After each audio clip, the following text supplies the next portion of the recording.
iyi mwumva ni radiyo ijwi ry'Amerika. ijwi ry'Amerika rikomeje ibiganiro byayo mu Kirundi n'Ikinyarwanda. Ndabasuhuje inshuti mwese muduteze amatwi kandi mbaha ikaze mu biganiro byacu. Muri iki gitondo muri kumwe nanjye Edi Rwema. Uyu munsi ni kuwa gatandatu. Muri uyu mwanya tugiye guhera ku makuru avugwa mu karere k'ibiyaga bigari.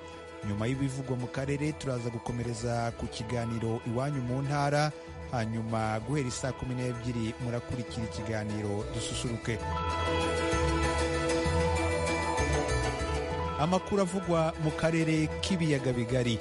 Umuryango wa Afurika yunze ubumwe ugiye gukura mu Burundi intumwa zayo zakurikiranaga uko uburenganzira bwa muntu n'umutekano byifashe muri icyo gihugu. Itangazo uwo muryango washyize hanze rivuga ko uwo mwanzuro wafatiwe mu nama rusange y'akanama gashinzwe amahoro n'umutekano muri uwo muryango yateranye mu mpera z'ukwezi kwa kane. Ni inkuru twateguriwe na mugenzi wacu Desire Hatungimana uri Kigali mu Rwanda. Umuryango w'ubumwe bwa Afurika yunze ugiye gukura mu Burundi intumwa zabo zaba zikurikiranira hafi uko ikibazo cy'uburenganzira bwa kiremwamuntu n'umutekano byifashe muri icyo gihugu. Iyo ngingo yafatiwe mu nama rusange y'akanama kajejwe amahoro n'umutekano muri uwo muryango yakoranye mu mpera z'uku kwezi kwa kane.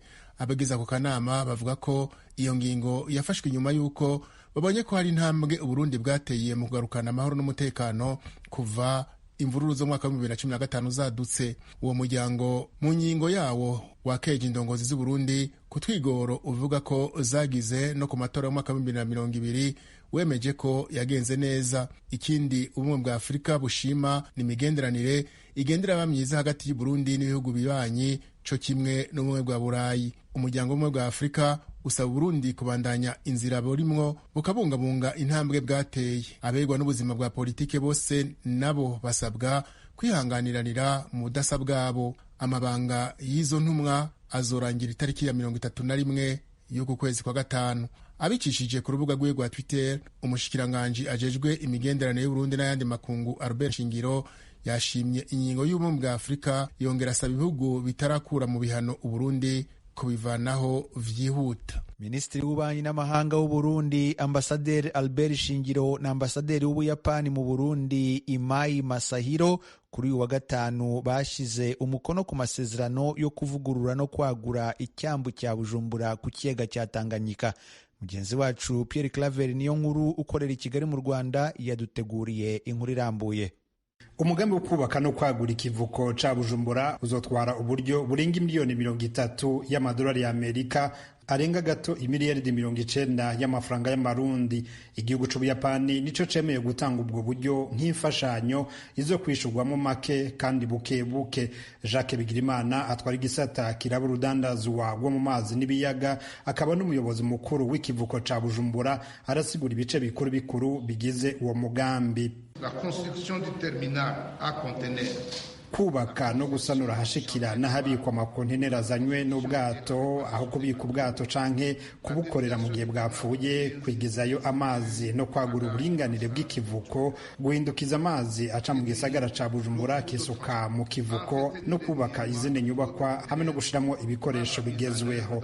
Ivyo bizotuma ikivuko gihurumbirwa, ndetse abagwizatunga bakoresha amafaranga make bagereranije n'ayo bakoresha bacanye ibidandazwa vyabo mw'ibarabara kuva muri Tanzania n'ahandi. Mu Burundi n'akarere ubutunzi bwiyongere. pour une croissance économique du Burundi et de la sous-région. Ibikorwa bizotangura mu mpera z'uku kwezi gushika mu mpera z'ukwezi kwa gatatu umwaka uza w'ibihumbi 2022. Uwo mugambi wategerezwa kuba waratanguye kuja mu ngiro iyo hataba imvururu za politike zadutse mu Burundi mu mwaka w'ibihumbi 2015 nk'uko vyemezwa na Ambasaderi Imai Masahiro aserukira Ubuyapani mu Burundi. Suite à la crise politique par laquelle le Burundi a fait face en ati amasezerano ya mbere twayateye ko umukono mu kwezi kwa gatanu umwaka w'ibihumbi 2014 twari tuzi ko ibikorwa bica bitangura, ariko kubera imvururu za politike zaciye zaduka atanu umwaka urahera umutekano ugahungabana, vyabaye ngombwa ko umugambi uhagarara. Abakozi n'abahinga bacu baciye basubira inyuma. Mu mwaka w'ibihumbi 2019 naho baragarutse, ariko naho nyene kubera ikiza c'umugera wa corona vyatumye ibikorwa bihagarara, basubira gutaha. Pendant ce temps, le nouveau président de la République a été élu en juin 2020. Hagati aho umukuru w'igihugu mushasha yaratowe ku mwaka uheze. Turabona ko yafashe ingendo yo kugarukana amahoro n'umutekano hamwe no kunagura imigenderanire n'amakungu, cyane cyane ibihugu vya Buraya na Amerika n'igihugu c'Ubuyapani kidasigaye inyuma. Nico gituma twagarutse. Ubu turi imbere mu bisata bitandukanye nko kurwanya inzara n'ingwara zituruka ku gufungura nabi, amagara y'abantu mu kurwanya ikiza c'umugera wa corona. Hari n'ibikoresho twatanze byo gucungira umutekano ku mbibe. Uwaserukira igihugu c'Ubuyapani icicaro ciwe kiri Kigali mu Rwanda. Kuri uyu wa kane yari yahawe umubonano n'umukuru w'igihugu c'Uburundi. Umushikiranganji ajejwe imigenderanire y'Uburundi n'amakungu arashima iyo mfashanyo. Albert Shingiro yataye umukono kuri ayo masezerano, yatangaje ko ico kivuko gikuru ca Bujumbura kizogirira akamaro ibihugu bisangiye ikiyaga ca Tanganyika ico kivuko cubatseko. Ivyo bihugu ni biri mu miryango ya Afrika y'ubuseruko, Afrika yo hagati na Afrika y'amaje. Turiko turategura hagati y'Uburundi guca Tanzania hajya ikigoma urubibe ico no kwita ikivuko cyo kubutaka. Ibidandazwa bizoza birava muri Tanzania biza ikigoma bishikire muri ico kivuko cyo kubutaka, hama ibidandazwa bimwe biza muri Bujumbura bice bifata ikiyaga ca Tanganyika, hama ibindi bidandazwa bija hagati mu gihugu bifata ibarabara. Murumva yuko ikiyaga Tanganyika kigira akazi kanini cyane ku bijyanye n'urudandazwa hagati y'ibihugu byacu n'ibihugu duhana urubibe. Tukibaza rero yuko igikorwa cyo kwagura ikivugo cyacu cya Bujumbura kizofasha cyane mu minsi iri imbere, kandi murazi yuko n'ikivuko mw'ino minsi gisanzwe kigeramiwe n'amazi ya Tanganyika. Icigwa giheruka gukorwa niba nk'isi yose cerekana ko ku mwaka ikivuko ca Bujumbura gicako ibidandazwa bingana n'amatoni arenga ibihumbi 95. Yamara iyo raporo yerekana ko hamwe ico kivuko gisubiwemwo mu buhinga bwa none ibidandazwa bihaca bishobora kwiyongera inshuro zirenga zitatu. Pierre Claver Nkuru, Kigali, ku bw'Ijwi ry'Amerika. Inama y'abakuru b'ibihugu na za guverinoma byo mu muryango w'ibihugu bikoresha icyongereza uzwi nka Commonwealth yagombaga guteranira i Kigali mu Rwanda mu kwezi kwa gatandatu yasubitswe. Byatangajwe n'ubunyamabanga bukuru bw'uwo muryango. Ni ku nshuro ya kabiri iyi nama isubitswe ku mpamvu za COVID-19. Inkuru irambuye twibaze umunyamakuru w'Ijwi ry'Amerika Venuste Nshimiyimana uri mu biro by'Ijwi ry'Amerika i Londres mu Bwongereza. Itangazo ryashyizwe ahagaragara na Perezida w'u Rwanda Paul Kagame n'umunyamabanga mukuru w'umuryango wa Commonwealth Patricia Scotland riremeza ko inama y'abakuru b'ibihugu n'abaza leta bagize umuryango w'ibihugu bikoresha ururimi rw'icyongereza yagombaga kubera i Kigali itakibaye kubera icyorezo cya COVID-19. Perezida Paul Kagame yavuze ko icyemezo cyo gusubika iyi nama ku nshuro ya kabiri cyatewe no gushyira imbere ubuzima bw'abaturage bagize umuryango wa Commonwealth muri ibi bihe bikomeye bya virusi ya corona. Nk'uko bigaragara muri iryo tangazo, icyemezo cyafashwe hakurikijwe amakuru ya nyuma afitwe n'umuryango mpuzamahanga wita ku buzima OMS n'ikigero ufatiraho mu kugena ingamba zo kwirinda. Umunyamabanga mukuru wa Commonwealth Patricia Scotland yavuze ko icyorezo cya COVID-19 gikomeje kugira ingaruka mbi ku bihugu bigize umuryango wa Commonwealth, byinshi muri byo bikaba bikomeje gutakaza ubuzima bw'abaturage bahitanwa nacyo. Mu ibaruwa igenewe abagize uwo muryango yanditswe ku itariki ya 7 z'ukwezi kwa gatanu, Patricia Scotland avuga ko kugeza ku itariki ya 4 ibihugu 29 kuri 54 bigize umuryango wa Commonwealth byafashe icyemezo cyo gufunga imipaka imwe n'imwe cyangwa yose. Yongeraho ko ibihugu byafunze imipaka byahagaritse n'indege ziva mu mahanga cyangwa zigafatirwa ingamba zikarishye. Avuga rero ko abakuru b'ibihugu n'abaza leta bari kwitabira iyi nama bari kuba mbarwa, ndetse ko n'abari biyandikishirize kuza mu mahuriro azayibanziriza bari hagati ya 10 na 15% by'ababaga biyandikishije mu mahuriro asanzwe abanziriza inama y'abakuru b'ibihugu n'abaza leta. Patricia Scotland yavuze kandi ko iki cyorezo cya COVID-19 n'igicogora abantu bakongera guhura. Iyo nama y'abakuru b'ibihugu n'abaza leta bagize umuryango w'ibihugu bikoresha ururimi rw'icyongereza izabera mu Rwanda. Perezida Paul Kagame akaba yiteguye kuyobora uwo muryango mu gihe cy'imyaka 2 kuva igihe inama izabera mu gihugu cye, agasimbura kuri uwo mwanya Boris Johnson, minisitiri w'intebe w'Ubwongereza. Itariki izaberaho ntiyatangajwe. Venuste Nshimiyimana, Ijwi ry'Amerika, Londres. Umucamanza mu rukiko rw'ubujurire yategetse ko igihano cya Bwana Bernard Munyagishari yahanishijwe n'urukiko rukuru kiguma uko kiri, kuko asanga ubujurire bwe nta shingiro bufite. Munyagishari yahamijwe ibyaha bya jenoside yakoreye mu cyahoze ari perefegitura ya Gisenyi mu burengerazuba bw'u Rwanda. Mu mwaka w'ibihumbi 2013 nibwo yagejejwe mu Rwanda yoherejwe n'urukiko rwa Arusha. Ni inkuru y'umunyamakuru w'Ijwi ry'Amerika Eric Bagirubusa. Isomwa ry'icyemezo cy'urubanza Bwana Bernard Munyagishari aburanamo n'ubushinjacyaha ibyaha bya jenoside yarikurikiranye ahagaze imbere y'inteko iburanisha. Ni isomwa ryafashe igihe kigera mu isaha kandi mu rurimi rw'igifaransa, kuko ni narwo rwakoreshejwe mu iburanisha. Uruhande rw'ubushinjacyaha ntirwari ruhagarariwe. Umucamanza mu rukiko rw'ubujurire yatangiye yibutsa uko imiburanire yagenze n'icyateye Bwana Munyagishari kujurira ibihano byahawe n'urukiko rukuru ku rwego rwa mbere. Mu kwezi kwa kane k'umwaka ushize 2017 Munyagishari yajuririye igihano cyo gufunga ubuzima bwe bwose yahanishijwe n'urukiko rukuru.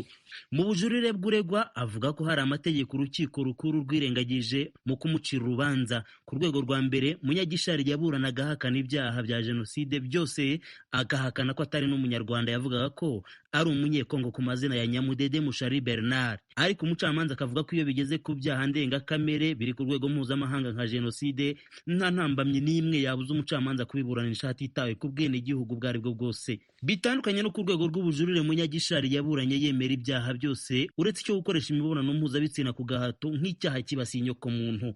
Mu kwemera ibyaha kwe, uregwa yari yabanje kubyumvikanaho n'urwego rw'ubushinjacyaha mu rwego rwo kuzamugabanyiriza ibihano. Ubushinjacyaha bwemeraga icyo kumugabanyiriza ibihano byibura kugeza ku myaka 25 y'igifungo ivuye ku gihano cyo gufunga ubuzima bwe bwose. Ni mu gihe uregwa n'umwunganira mu mategeko Jean Claude Shoshi Bizimana bo basabaga gufungwa hagati y'imyaka 5 na 15. Ariko ku rwego rw'ubujurire umucamanza yibukije ko no ku rwego rwa mbere Munyagishari yari afite amahirwe yo kuburana yemera ibyaha, ariko yapfusha ubusa. Yibukije ko urubanza rwe mu myuzo ya nyuma rwamaze umwaka ruburanishwa adahari kandi ari we warwikuyemo abigendereye. Ku bw'izo mpamvu n'izindi zishingiye ku mategeko, umucamanza mu rukiko rw'ubujurire yemeje ko ubujurire bwa Munyagishari nta shingiro bufite, kandi ko igihano yahawe n'urukiko rukuru kiguma uko kiri mu ngingo zose nta kigomba guhinduka. N'umwanzuro washushe n'utungura Munyagishari aho yarahagaze ahita yiyunamira abyinisha ukuguru kw'indyo gahoro, akajya acishamo akararama akareba muri parafo y'icyumba cy'urukiko, ubundi agahindukira amera nk'uteye umugongo urukiko, amaso akayerekeza mu bari bakurikiranye urubanza, ari nako akoma mu mashyi gahoro. Bamuzaniye impapuro z'incarubanza ngo ashyireho imikono, Munyagishari yabwiye umucamanza ati je fais ce que je devais faire, ni ukuvuga ngo nakoze icyo nagombaga gukora. Yatambutse biboneka ko yacitse intege cyane, asubira mu byicaro. Yari mu mpuzankano y'iroza iranga abagororwa, amasogisi y'umweru n'inkweto z'ibara rya shokora, amaso yatukuye kandi azengamo amarira, ari nako anyuzamo akitsa imitima bya hato na hato. Iburanisha risoje, Munyagishari yumvikanye avuga ko habaye inama y'umuryango iwabo muri Kongo. Yavuze ko nyina umubyara w'umututsikazi ariwe wamuhatiye kuza kuburana avuga ukuri ku byabaye akimara kubemerera ko yakoze ibyaha bya jenoside. Ati ku bwanjye numva nararuhutse, ariko abanyarwanda banyeretse u Rwanda.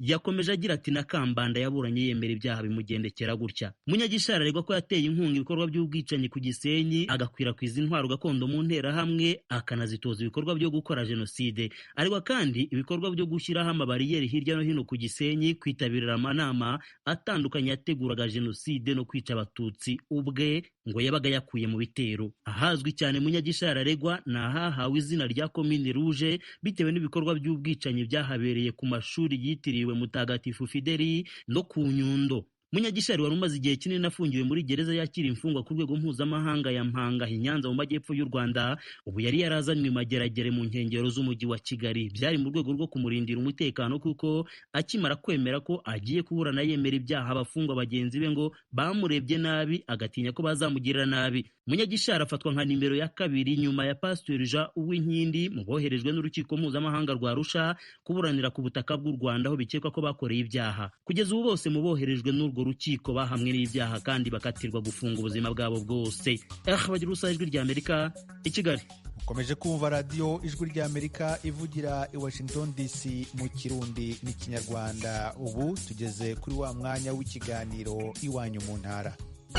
Iwanyu mu ntara. Tuyagire mwisanzuye ku Ijwi ry'Amerika. Ni kuva ku wa mbere gushika ku wa gatanu kuva isaha 7 gushika isaha 7 n'igice z'umutaga. Iwanyu mu ntara, iwanyu mu ntara, iwanyu mu ntara. Kuva kuwa kane w'iki cyumweru nibwo kuri radiyo Ijwi ry'Amerika twabagejejeho inkuru y'urubanza rw'imiryango igera kuri 27 iburanira imitungo yabo mu midugudu ya Kangondo na Kibiraro i Nyarutarama mu mujyi wa Kigali. Ni urubanza byasabye ko habaho ubuhuza hagati y'abaturage n'umujyi wa Kigali. Hagati aho Ijwi ry'Amerika yamenye amakuru ko abari bafashwe bagafungwa baregwa ibikorwa byo kwigaragambya bafunguwe. Mu kiganiro cyihariye yagiranye n'Ijwi ry'Amerika, Jean de Dieu Shikama, umwe mu bari bafunzwe, yavuze ko igihe cyose bazaba batarabona ingurane ikwiye ku mitungo yabo batazatuza. Eric Bagira ubusa yabanje kumubaza uko yafashwe agafungwa ndetse n'icyo bamuzizaga. Banjyanye muri burigade, nahiriwe mpavuye saa 12 za nimugoroba, banshinja icyaha cyo gutegura imyigaragambyo. Abaturage bakambara imipira yanditseho ngo Kangondo andi Kibiraro ni justice. Kangondo na Kibiraro bakeneye ubutabera kubera iki mwabiteguye? Nababwiye ko iyo myiteguro ntayizina cyane ko bagenzuye bari bazi ko nanjye nambaye iyo myenda, basanga nambaye nk'umuntu wari ugiye mu rubanza. Yego. Kubera ko jyewe ubutabera ndabukeneye, ariko ndi mu nzira yo kububona, na cyane ko no mu byo bambajije nabasobanuriye ko yewe ndi mu rubanza. Icyiciro cya mbere naragitsinze, nzindi icyo bita inzitizi, ubutabera burimo. Ntabwo jyewe ndi mu bantu bari bafite ikibazo cyo kuvuga ngo nkeneye ubutabera, narindi mu nzira yo kubuhabwa cyangwa nkareba niba ntazabona. N'icyo wabonye kidasanzwe muri kasho wagezemo? Urebye ntabwo muri kasho nagezemo, banshyize muri resebusiyo, banjyana abarizwa ndabazwa, nambaye amapingu, banyereka ko ndi umuntu w'ikigomeke, kubera iki ntajya mu mazu, kubera iki ndwanya gahunda za leta, ibintu byinshi bitandukanye. Mbasobanurira ko ari umutungo wanjye mparanira kandi ko niteguye gutanga n'amaraso yanjye.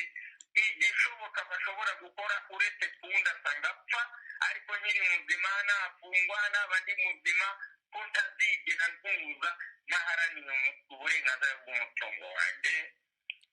Ubwo butumwa nabubahaga, urwego rwose rugenda tuba n'inzego zitandukanye, nambana n'ijyenyine, nagiye kubona mbona bakazana abantu benshi, bamwe bakabarekura, abandi turagumana, byarangiye tugaranye n'abantu 4 nanjye wa 5. None icyabayeho imiryango 27, wenda wowe utarimo turayita 26, bemeye ubuhuza. Wowe nubwo utari uhari, ubwo buhuza urabwemera? Ntabwo abaturage nanjye ubwanjye ku giti cyanjye twigeze twanga kuganira, ariko tujyanisha icyifuzo cya buri wese ntitwigeze tujya. Ariko ntabwo nari mpari gusa natumye ku munyamategeko utwunganira agiye niburaniraga mutumaho mubwira ko nanjye yamagararira kuko nagize impamvu zivunguye wenda urukiko rwatemeye cyangwa rwabyemeye sindizi nzamenya nyuma y'iyi nkuru ariko icyitwa ubuhukuda cyangwa ibiganiro ntabwo abaturage b'Inyarutarama twigeze tubyanga ahubwo ikibazo dufite ni uguhora tubwirwa ibiganiro twabijyamo ngo amazu kandi mu by'ukuri ari abayanga abaturage 27 nta nubwo aribo gusa hari n'abandi batagomba kubura buri munsi bafite andi makayi ndagira ngo byumvikane neza ngewe ni uko uzaza twumvikana umutungo wanjye ku bijyanye n'ingurane nshaka mu mafaranga kuko sinkozwe icyitwa inzu no mu byo nabajijwe nabyo byarimo nababwiye ko mu gihe nzahora mbwirwa ijambo inzu igishoboka cyose nzagikora kugeza amaraso yanjye nyamennye umutungo wanjye ndawuzize umuryango wanjye ukazamenya ko ikiza ari umutungo wanjye niba ibiganiro cyangwa ubuhuza buhari nta ijambo ryitwa inzu ririmo nanjye nzabijyamo ariko mu gihe yazaba ari inzu zahora mfungwa nzahishwa kubw'umutungo wanjye nzakomeza urubanza mu nkiko nanjye bwana Jean Dadeshikama namuhagaze ntabwo bishobora gufatwa nko kugumura abandi baturage ariko mbikubwira nakubwiye nkanjye shikama ku giti cyanjye se nakubwiye abandi baturage nakubwiye nkanjye ku mutungo wanjye bibaye kugumura abandi baturage ubwo nta n'uwakaba yaragiye muri iyo nzu hari abari kuzijyamo kuko babona inyungu zabo ariko njye ku mutungo wanjye ndabibona nk'igihombo niyo mpamvu nafashe icyemezo ku mutungo wanjye ni nabyo nasobanuriye urwego rw'ubugenzacyaha abambaye imiti yanditseho amagambo bari kurengera umutungo wabo nanjye ibyo nari nambaye birandeba ku mutungo wanjye ibyari ku mutima wanjye n'ibyanjye ku mutungo wanjye ntabwo ibyiciro turimo ubu ngubu ni umuntu ku giti cye ku mutungo we ntabwo bikiri rusange mbese usanze umujyi wa Kigali utsimbaraye ku kubaha amazu byagenda bite nzagwa ku butaka bwanjye nzahamena amaraso yanjye niyo atahameneka aho bazanjyana hose nzayamena ndwanira umutungo wanjye ni umutungo wanjye nishakiye nta nkunga ya leta iriho ntabwo umushoramari agomba gukira twebwe tugasigara nk'amayibo ndagushimye ku kiganiro uhaye radiyo ijwi ry'Amerika bwana Jean Dadeshikama umwe mu bafunzwe bazira ko baharanira imitungo yabo murakoze nyakubahwa umunyamakuru w'ijwi ry'Amerika Eric bagira ubusa ijwi ry'Amerika uruwa mbere uri igitego.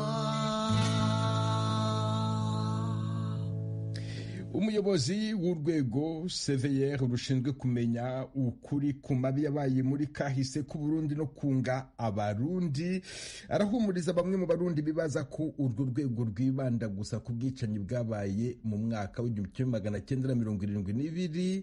Pierre Claver Ndayicariye yabitangarije ku wa kabiri no ku wa gatatu w'iki cyumweru mu ntara za Muyinga na Kirundo ubwo yatangizaga ibikorwa byo gutaburura abishwe mu mwaka w'1972. Inkuru ijwi ry'Amerika yabateguriye ifatanije n'inshuti zayo mu Burundi muragezwaho na Desire Hatungimana. Ico gikorwa cyo kuzura ibisigarira by'abarundi bo mu bwoko bw'abahutu bishwe mu Rwibihugu mu mwaka w'1972 cyahereye ku munsi wa kabiri w'inondwi muri komine Mwakiro y'intara ya Muyinga mu kibira ca Ruvubu mu buraruko bw'Uburundi. Abanyagihugu muri komine Mwakiro bari batekewe n'ubwoba kubera icyo gikorwa cyo kuzura ibisigarira by'abishwe muri urwo rwimo rwo 1972.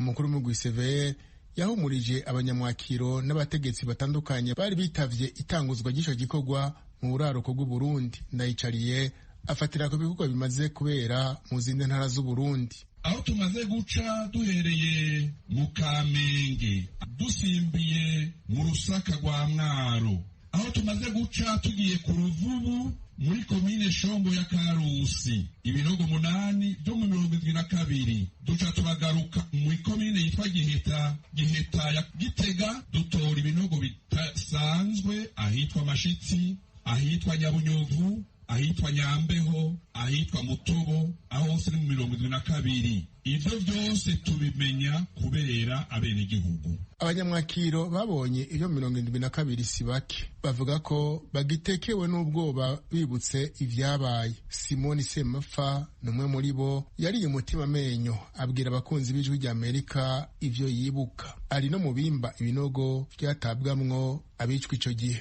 Amareba bitwimbije bakatubwira ngo nivyo basoda ngo barota koza ngo kugiramwo manebure ngo barari bumwe bw'imureri ngo buza ngo gutera igihugu.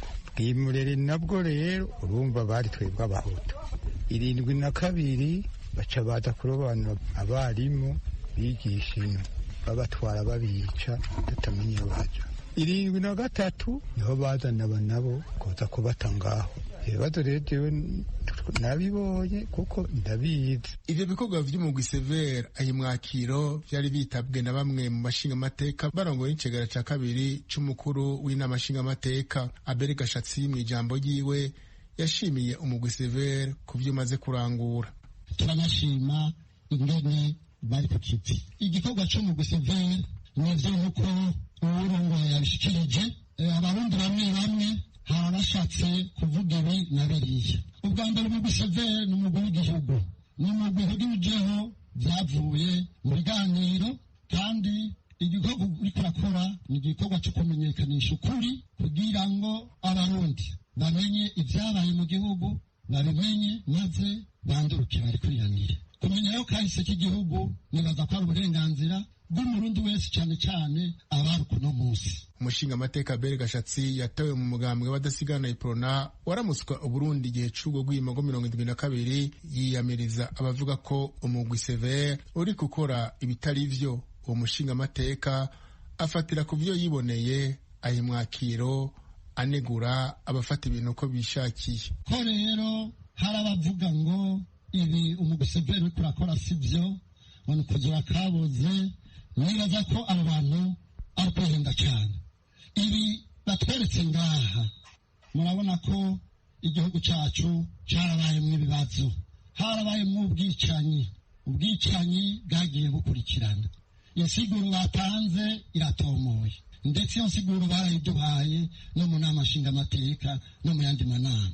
Bamwe mu bo umushingamateka Gashatsi avuga ko bariko bashikiriza amajambo atariyo ku bikorwa vy'uwo mugwi ujejwe kumenya ukuri no kunywanisha. Hari abavuga ko uwo mugwi uri gukora gusa ku bwicanyi bwo 72 kandi uri kuzura kaboze. Abo umukuru w'umugwi Severe ari mwakiro kuri wa kabiri yarabahumurije.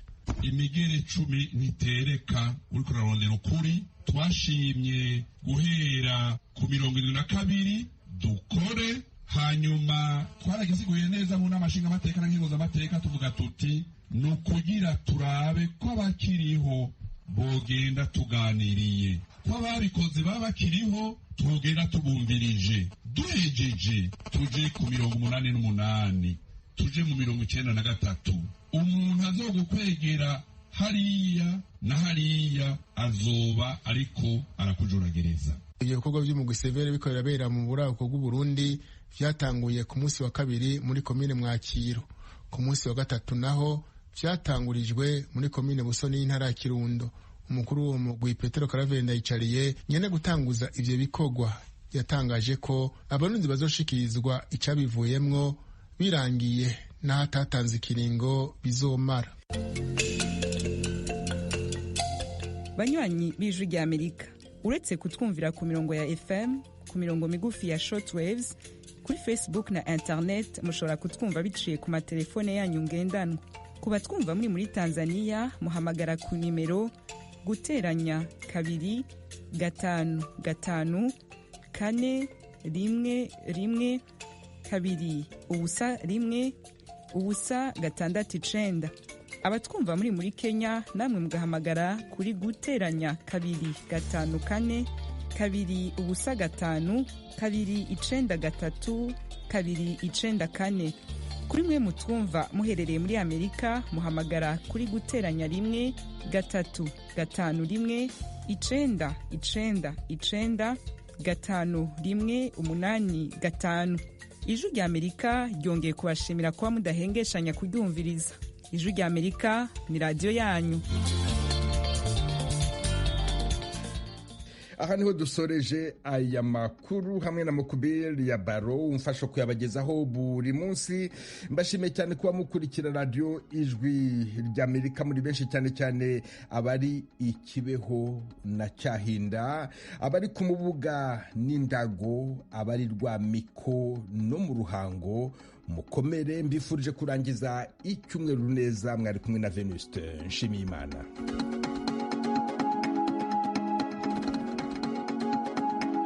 abakomeje kutwumva mu masegonda make 12:00 murumva ikiganiro cy'umuziki tubagezaho buri wa gatandatu kuri iyi saha.